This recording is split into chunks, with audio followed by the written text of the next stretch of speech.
We are talking more about cotton harvest now with Gary Strickland, our Jackson County Extension Director and Regional Agronomist. Gary, why don't you just kind of give us an overview of how things are looking down in your part of the state? Well, and one of the things, Lyndall, that we talked about is how's harvest progressing down in that area. And this year we've actually progressed really quick. If I talked about just about Jackson County, irrigated acres, we're probably 90+% done down there. At that point, we've had pretty good harvest weather, very few interruptions in terms of rain and things like that. Dry land acres are probably in that 85 to 90% range done. Now, if we talk about the southwest region in there, it's probably just a little bit lower than that, but again, progressing really quickly with the weathers there. And there shouldn't be a problem, looking right now, that I think it would be done prior to Thanksgiving on that, unless weather changes on that, but we're progressing very quickly. That is very good news, especially compared to some of the years past when we've been down there to visit with you.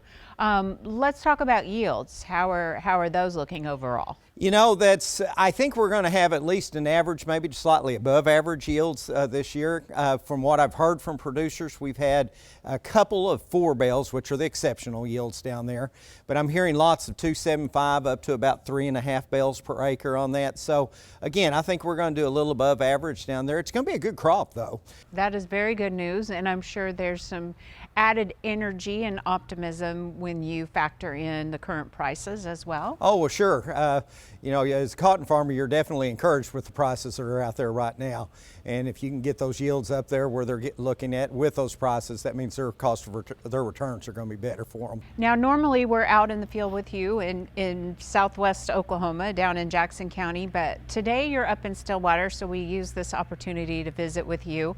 You're here with your colleagues around the state, kind of having some planning sessions, right? Your fellow ag educators? That's correct. We're meeting with our Ag and Natural Resources Department to have kind of a priority planning session for this coming year. What are the priorities that are going to drive us in our extension programming to try to meet the needs of our county clientele out there? So you all bring that information in from the counties and then all discuss it together and look at the kind of common issues? That's correct. And we'll have sections that we look at, like I'll pull one out, crop diversification, which I'll be working with, and we're going to look at what are the priority areas across the state for that and within regions, and what do we want to try to address in terms of programming in those areas. Okay, Gary, great to see you. Hope you all have a great meeting and hope the rest of harvest goes well down there. It's a pleasure to be with you today, Lyndall. Thanks for having me. Okay, thanks, Gary.